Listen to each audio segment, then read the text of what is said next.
Friends అందరూ ఎలా ఉన్నారు? బాగున్నారండి. చికెన్ మోమోస్ ఎలా చేయాలో నేను ఇప్పుడు మీకు చూపించబోతున్నానండి. ఆల్రెడీ నేను అన్నీ కలిపి పెట్టుకున్నానండి. చికెను, క్యాబేజ్, క్యాప్సికమ్, క్యారెట్, ఉల్లిపాయ, పచ్చిమిర్చి, కొత్తిమీర అన్నీ వేసి ఇలా కలిపి పెట్టుకున్నానండి. సాల్ట్, పెప్పర్ అన్నీ వేసానండి. ఇలా కలిపి పెట్టుకున్నాను. చూడండి, మైదా తీసుకున్నాను. మైదాలో చూడండి బేసిల్ అండి ఇది కొంచెం వేసుకోవాలి.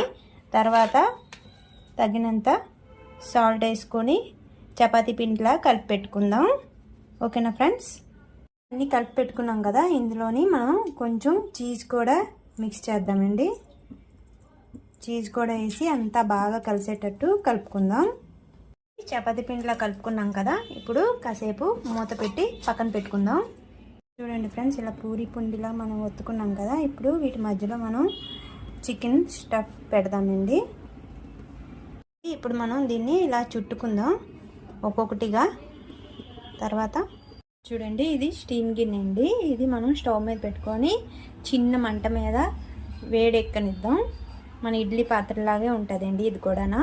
ఇప్పుడు ప్లేట్లో ఇలా పెట్టేసుకున్నాము, ఆయిల్ రాసుకొని ఇప్పుడు మనం మోమోస్ని ఆవిరి పట్టించుకుందాం. మోమోస్ ఇలాగా పెట్టేసుకుందాం. ఇప్పుడు మూత పెట్టుకుందాం.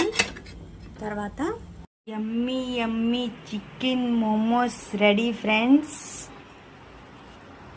ఇలా పిల్లలకి చేసి పెడితే చాలా ఇష్టంగా తింటారు. చాలా టేస్టీగా కూడా ఉంటుంది. బయట కొనుక్కునే మోమోస్ కన్నా మనం ఇలా ఇంట్లో చేసి పిల్లలకి పెడితే చాలా ఇష్టంగా తింటారండి. ఆల్రెడీ దీని కాంబినేషన్ ఈ చట్నీ అండి, ఇది చాలా బాగుంటుంది. ఇది ఆల్రెడీ నేను యూట్యూబ్ ఛానల్లో పెట్టానండి ఎలా చేసుకోవాలో.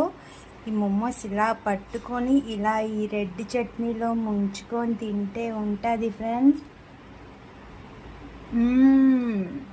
యమ్మీ యమ్మీ టేస్టీ, సూపర్ ఉంది. నా వీడియో కనుక నచ్చినట్టయితే like, share and subscribe all mixed my videos friends.